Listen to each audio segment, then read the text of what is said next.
Ang nakaraan sa tadhana.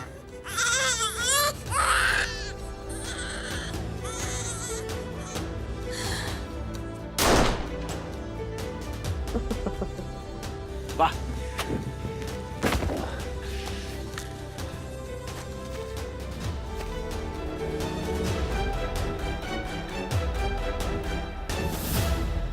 Makalipas ang 16 na taon, magbabalik na siya para magiganti at bawiin ang kanyang anak. Magtatagumpay kaya siya? Paano kaya binago ng panahon at ang mga pagsubok si Giselle? Paano kaya ang dating dalagang kimi at mahiyain? Ngayon tila malakas at mabangis ng mandirigma. Sundan natin ang pagpapatuloy ng kwento dito lang sa Tadhana. Maraming salamat sa pagdalo sa 40th Trade Fair ng ating pinakamamahal na bayan ng De La Paz. It is my privilege to introduce you Mayor Marisa Roman Reyes. Let's give her a round of applause.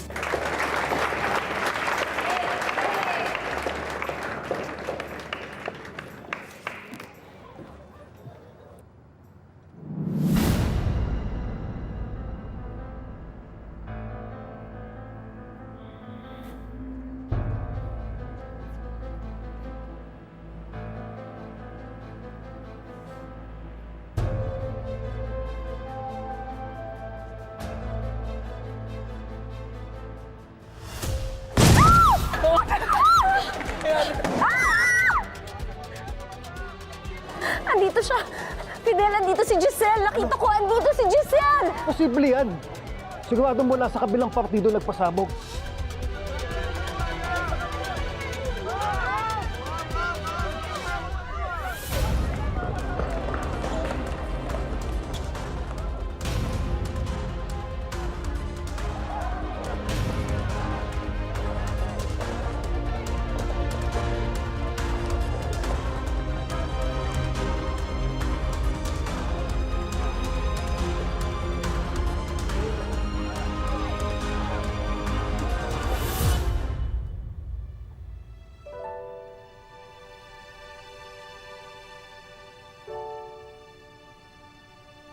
Anak, konting-konti na lang at mayayakap na kita. Sana hindi pa huli ang lahat.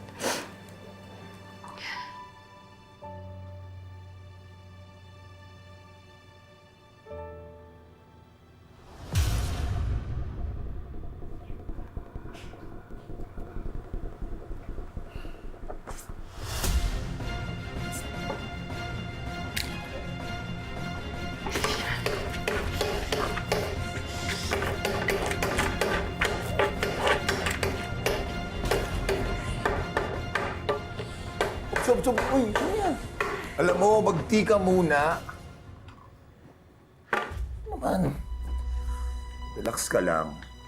Please, don't be too hard on yourself, okay?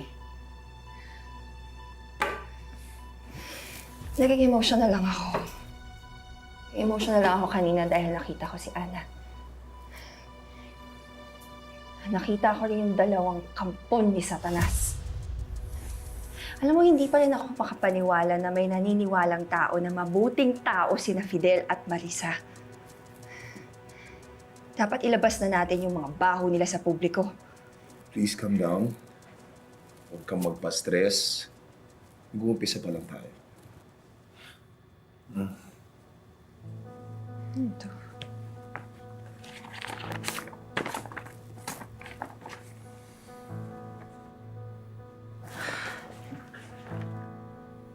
Oh my God, nakuha mo na! Nakuha mo na! Yung Calalo building, puno na ng tenants. Yung dormitory, almost full na rin. Tapos yung nail salon, magbubukas na next month. Ngayon naman itong fitness gym. We're on a roll. Yes, love. And in no time, we will acquire and build more businesses. Okay? Alam kong itong fitness gym ni Marisa yung pinakamurang na-acquire natin. Pero dito ako pinaka-na-excite. Nasa first step na tayo ng paghihiganti natin sa mga Reyes. humanda na sila. Popo, wait lang ha, wait lang. Alam mo, magtika muna bago uminit sa ulo. Sige na. Win-win pa to.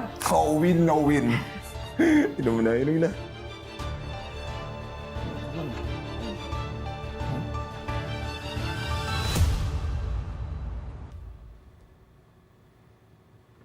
Dad! Hey, Oh my God, Dad, you won't believe what just happened! what happened there? May nagpasabog sa event namin sa plaza. Oh my God, I'm so embarrassed. Kitang-kita ng mga supporters ko paano ako nagpanic at nag-chicken out. Nakakahiya talaga. May casualties ba? Dapat nagpasalamat ka na at hindi ka nasaktan. Dad, I don't give a damn about any casualties. What's important to me is my image. Marisa, Oh my God, Marisa. pinaghandaan ko pa naman yung speech ko today. Ay, Ana. Saan ka galing bata ka, ha? Bakit ngayon ka lang? Ma, dumaan lang po kami ng mga friends ko sa coffee shop for late lunch. Nakuha mo pa talaga maglamerda, ha? Kahit pinaputok ka na kami ng daddy mo sa plaza kanina? Huh? Stop it! Wala ka talagang silbi! That's enough! Ginagawa mo na naman siyang punching bag. Alam mo, Ano? namimihasa tong batang to sa kakakonsinti mo eh. Don't you forget that I am your daughter! Ha? Tama lang naman ata na gawin kong punching Stop bag it! to. Total, mawawala na sa akin yung fitness gym ko. Ha? Magsama kayong dalawa. Wiset! Ha?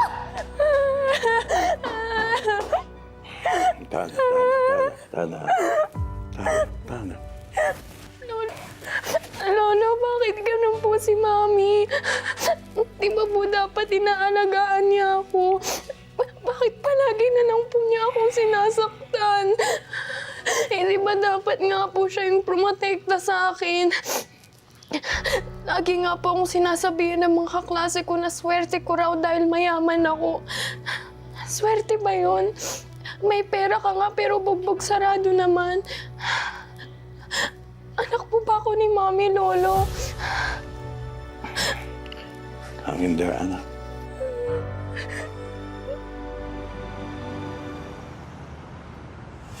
Okay, go. Grab. Oh, nice. One.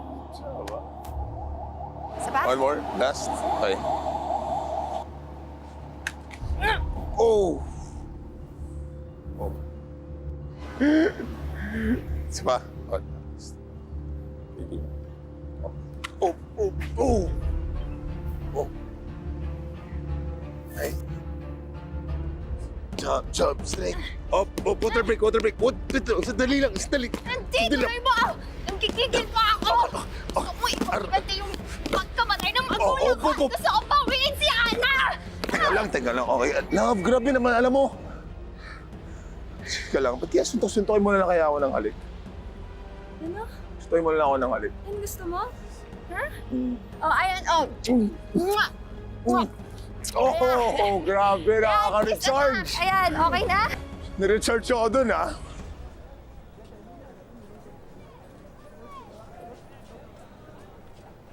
Kung nakagawa ka na ba sa PE? Di ba nga eh. Nakaka-assist kasi si Ma'am. Parang, si ano ba to? Si Ana nga ata to. Teka nga. Ana, girl! Ano na? Kanina ka pa namin hinahanap. Nandito ka lang pala. Kasi ako nakapag-review kagabi. Kaya naghahabol ako. And I need peace and quiet. Sorry naman. Ito kasi si Billy, parang walking loudspeaker. Ang ingay. Ako talaga, be? Ano ba yung binabasa mo? Ana, ano yan? May pasaka na naman.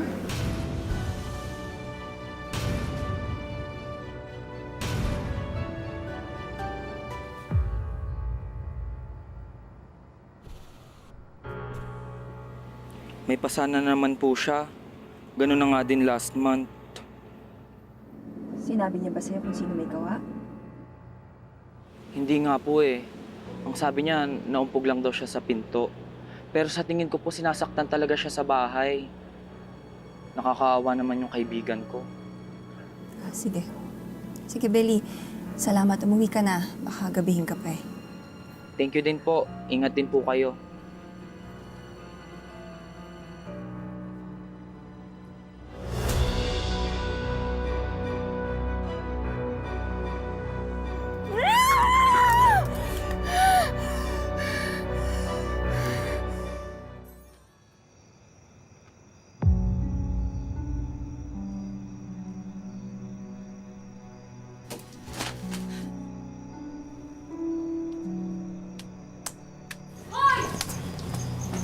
Tingin mo nga yan!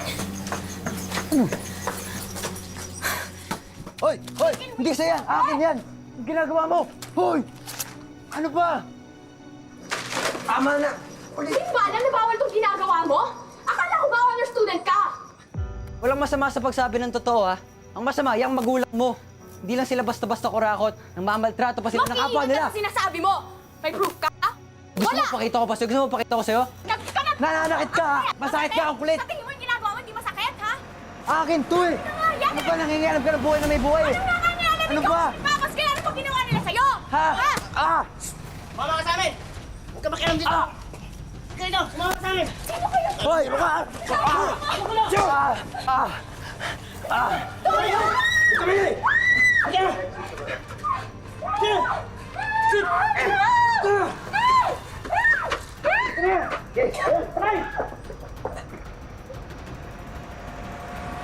Hoy! Hoy! Ang ginagawa niyo, ha? Tapang mo!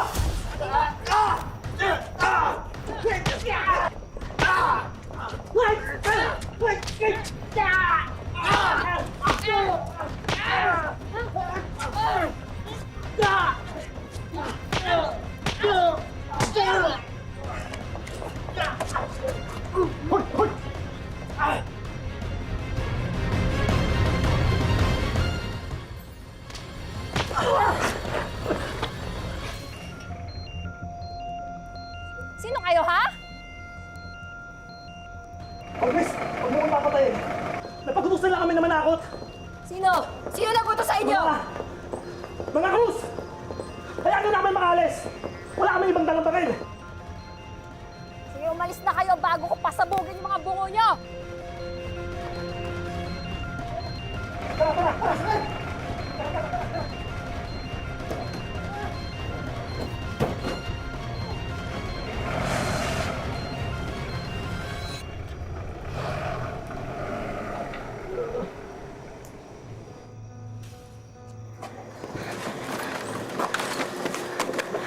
Okay ka lang ba, ha?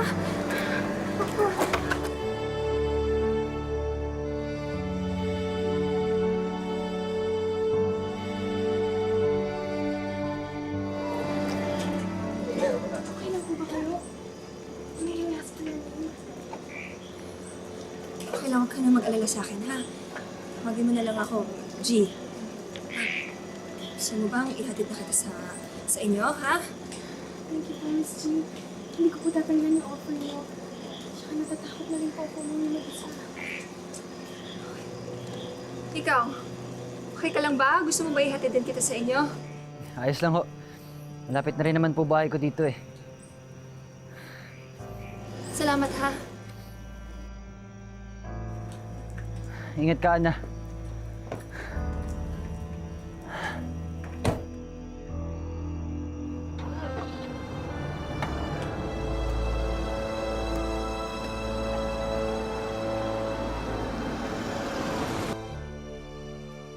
Dito po ako nakatira. Thank you po ulit sa paghatid.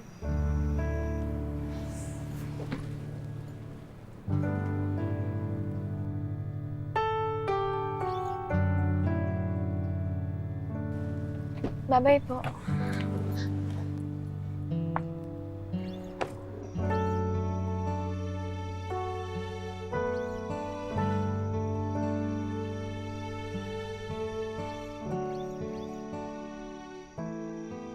Sa pagkukrus ng landas ng mag-ina sa unang pagkakataon, itutuloy pa kaya niya ang paghihiganti o mababago pa ang kanyang isip?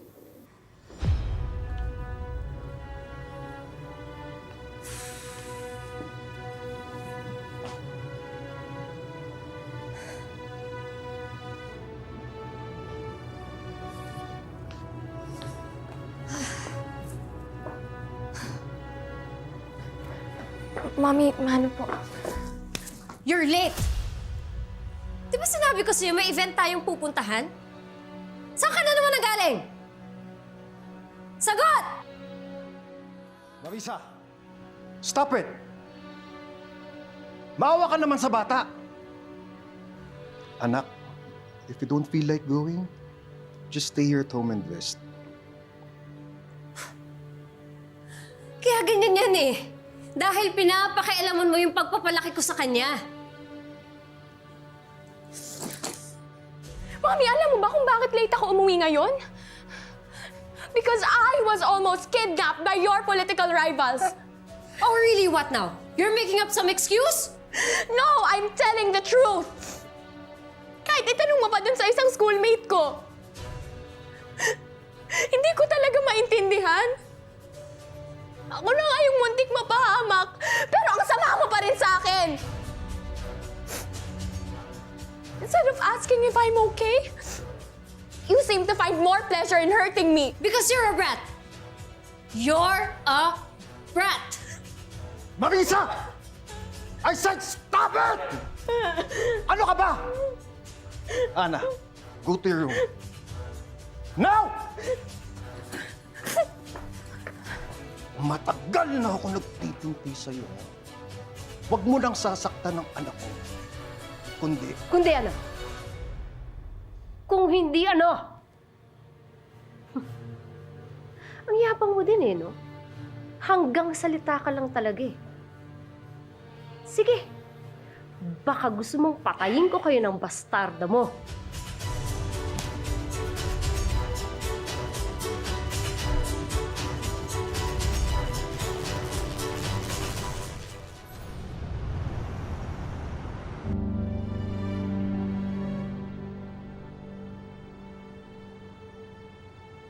Nay, Tay, pasensya na po kung ngayon lang ako nakadalaw sa inyo. Ito nga po pala yung asawa ko, si Luke. Siya po yung nagligtas sa akin. Balang araw din po, makakasama ko yung apo niyo dito bumisita. 16 years old na po siya. Napakagandang bata.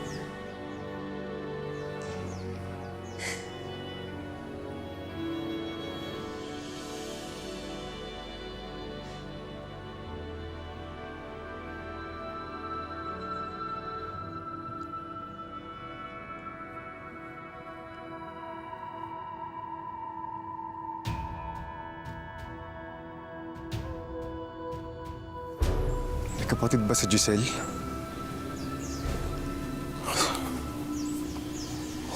Si Giselle ba yun?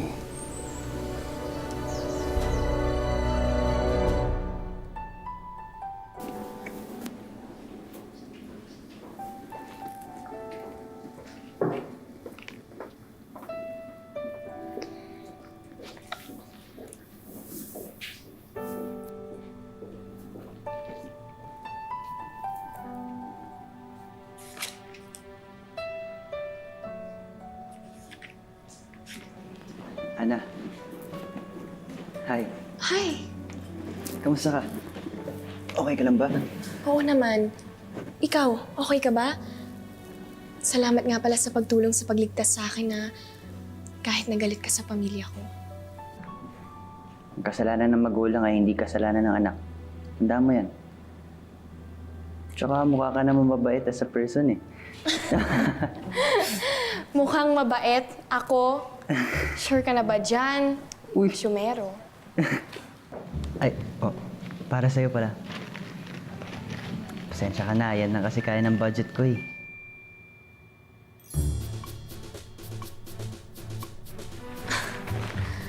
Niligaw ka ba? Uy, hindi pa. Ay, hindi pala. I mean, hindi. Hindi. Peace offering. Gusto ko kasi sana mag-sorry sa'yo, Ana. Sana mapatawad mo ako sa mga sinabi ko sa'yo masasakit last time. Wala yun. Tsaka gutom na ako. Sige, kain ka. Sure tayo. Oh, sige. Kain ka. Alam, paborito ko to.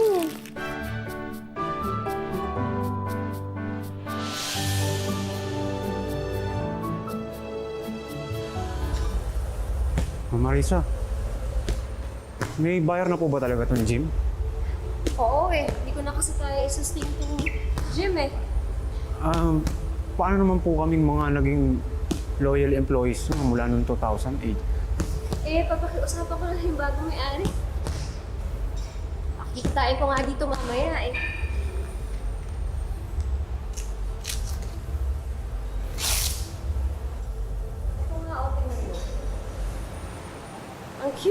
aromatherapy oil na to.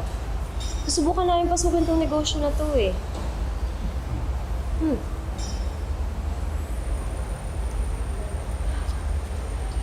Tapos na tayo, Coach? Yes. Okay na, ma'am. Excuse me? Hi, Mrs. Reyes. I'd like you to meet the new owner of Marisa's Fitness Gym, Mrs. Giselle Calan.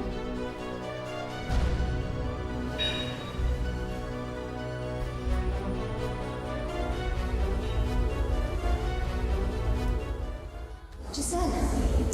Hi, Marisa. We meet again. It's been a while.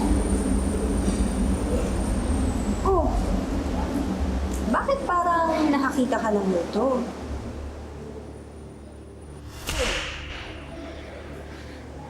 Grabe ka naman. Konting boom lang, triggered ka na agad. Paano kung...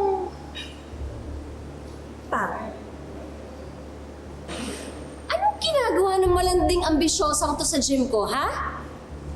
Correction. Hindi ako malandi, ambisyosa lang. Isa pang correction. Hindi na ikaw ang may-ari ng fitness gym na to.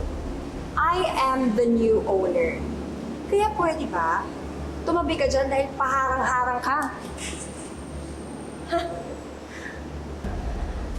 Ang tapang mo na ngayon eh. Samantalang dati, para kang puting na madaling tapak-tapakan. Gusto mo ba ng throwback, Giselle? Naaalala mo ba kung paano pinaalis ng tauhan ko yung mga magulang mong walang kalaban-laban? Lahat ng paghihirap ng magulang mong pobre ay dahil sa'yo. Malandi ka kasi, kaya pati ang anak mo damay. Bang, bang, bang, bang, bang, bang, bang!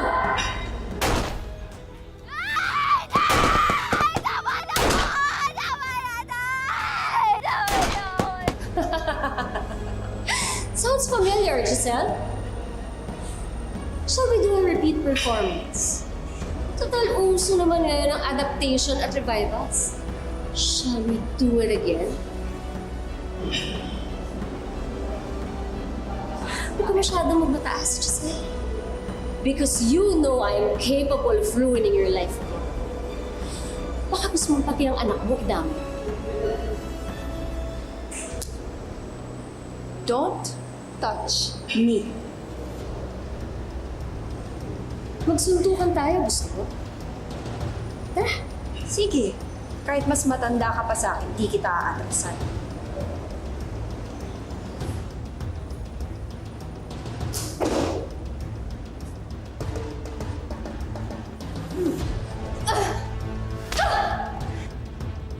Ano? Yan lang ba kaya mo, ha? Isang dekada kang nawala? Yan lang? Pulpul ka pala eh! Nagbibigyan lang kita. Tumayo ka dyan, nilarayuma ka na, ha? Tumayo ka dyan, demonita ka.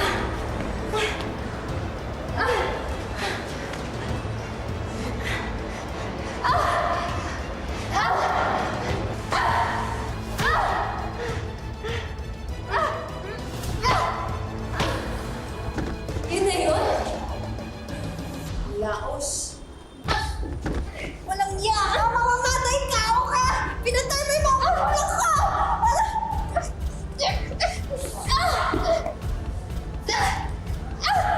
Deserve mamatay ng mga magulang mo! At dahil dyan, papatayin na rin kita! Tama! Walang iya ka! Ayan, aromatherapy oil para sa mukha mo para kumalma ka! Tignan ko lang kung makapag-high pace ka pa! Hayop ka! Tama na! Marisa! Aray!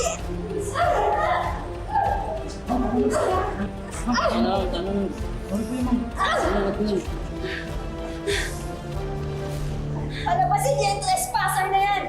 Hindi ako trespasser! I own this gym! Not anymore! Alam niyo ba na si Mayor Marisa ay isang sugarol? Baon na siya sa utang! Kaya tatakbo siya ulit sa eleksyon! Huwag kayo makikinig dito, nahihibang na ng babae ko! Si Mayor Marisa Roman Perez malapit na maging mahirap. Itong fitness gym na to, ito na ang huling business niya. At yung mansyon niya, malapit na nang ipagbili. Kaya huwag na kayong magbulag-bulagan. Huwag na kayong pumayag na maghari ang pamilyang Roman at Reyes dito sa De La Paz. Magbabayad ka! Magbabayad ka! Magbabayad ng ano, ng gym mo? Nagbayad na ako!